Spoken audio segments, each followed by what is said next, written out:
Good morning, I hope you slept well. Listen, today I want to talk about 3 steps to doing research without bias. Or for the millennials out there, how to Google shit properly. In my last video, I talked about how to stay safe and also sane in this current pandemic. Damn it, that's a good name for a metal band. So if you haven't seen that, click the link below. So with all the information being spread all over the news and social media and even word of mouth at the moment, it's really hard to know what's real, what's fake, and what's just a guess. We've all seen the Facebook posts like, my auntie shared this, and my friend knows a guy who works in a hospital who says this. This video aims to give you a clear structure, to take in information efficiently, so you can come up with your own informed opinion rationally, rather than just following the herd or blindly following clickbait. Step 1, know what you don't know. When we're researching or just browsing, we intuitively know that we should keep an open mind and not jump to conclusions too quickly. But how do we actually do it? When we hear something on the news, we tend to feel something, have an almost physical response of fear or excitement, or think to ourselves, bullshit, or yeah, nah, I know.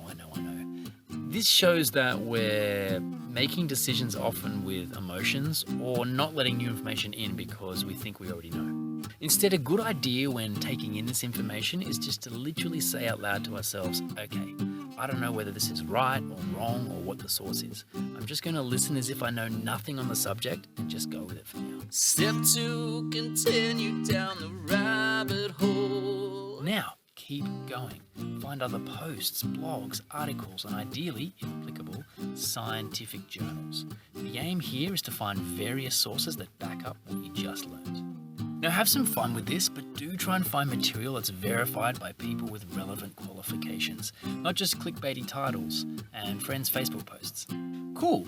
Now outwardly promise to yourself that no matter how legit all of this looks, that you haven't yet made your mind up and you're still open to learn. Hey! No shaking hands. Step 3, an informed opposing opinion.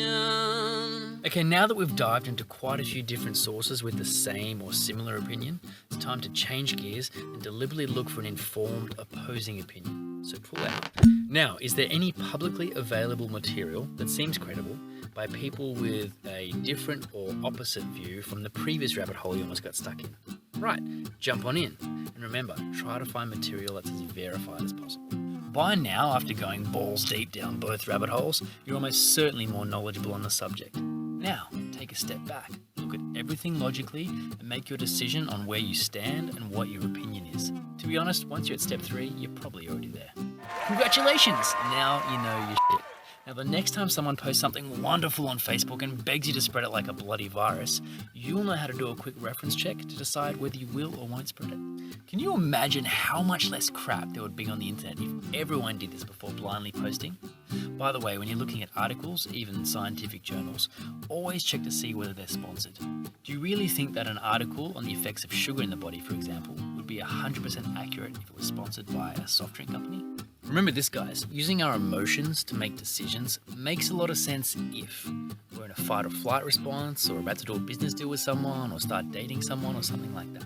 It's more of an intuition, which is invaluable. But when the headlines and thumbnails are sensationalized and deliberately designed to trigger our emotions and bypass our logical thinking, we need to be wary. Often it's just asking ourselves, do I really have a clear head now or am I emotionally invested? If it's the latter, then take some time out. Do something completely different, like have an ice cream or something, and then come back to it when you're calm. Bonus point. Alright, quick bonus. Here's a great way to respond to your friend or anyone really that is just begging for you to agree with them and you either don't agree or you haven't made up your mind yet. That's a really good point. Interesting. I like your thinking. I might look into that more actually. So you're not saying you agree or even like what they're saying, but you're showing that you respect their point of view and you're willing to hear them out. And guys, that's all people usually want. This also avoids any unnecessary argument. You know, when two people are getting together and pushing their point of view on the other person, maybe they don't even really believe what they're saying, but they're emotionally invested now and they're just desperately seeking the approval of the other person. This completely avoids that situation altogether. So what do you reckon about all this, Michael?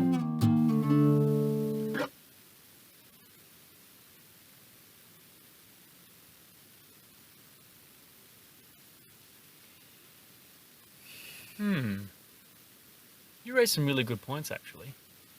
Interesting. I like your thinking. I might look into that more.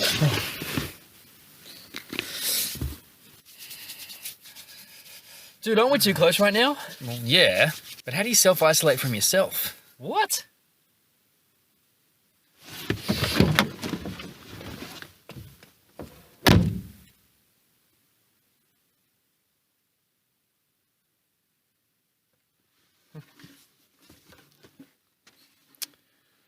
Well, at first I was afraid, and I was petrified. Kept thinking I could never live without you by my side. And then I spent so many nights just thinking how you did me wrong, and I grew strong. I learned how to get along, and now you're back from out of space. I just walked in to find you here without that look upon your face. I would have changed my fuck. I would have made you leave your key if I'd have known for just 1 second you'd be back to bother me. Oh, now go, walk out the door. That was the wrong chord, but you're not welcome anymore. How can you love me like a donkey? I know the words, I forgot the words.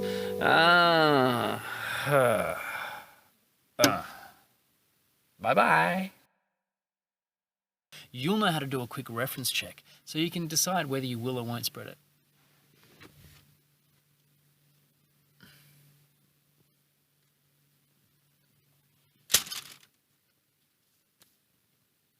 Just killing moths here. Well, trying. Get the fuck out of here, man. Alright. Congratulations, now you know your shit.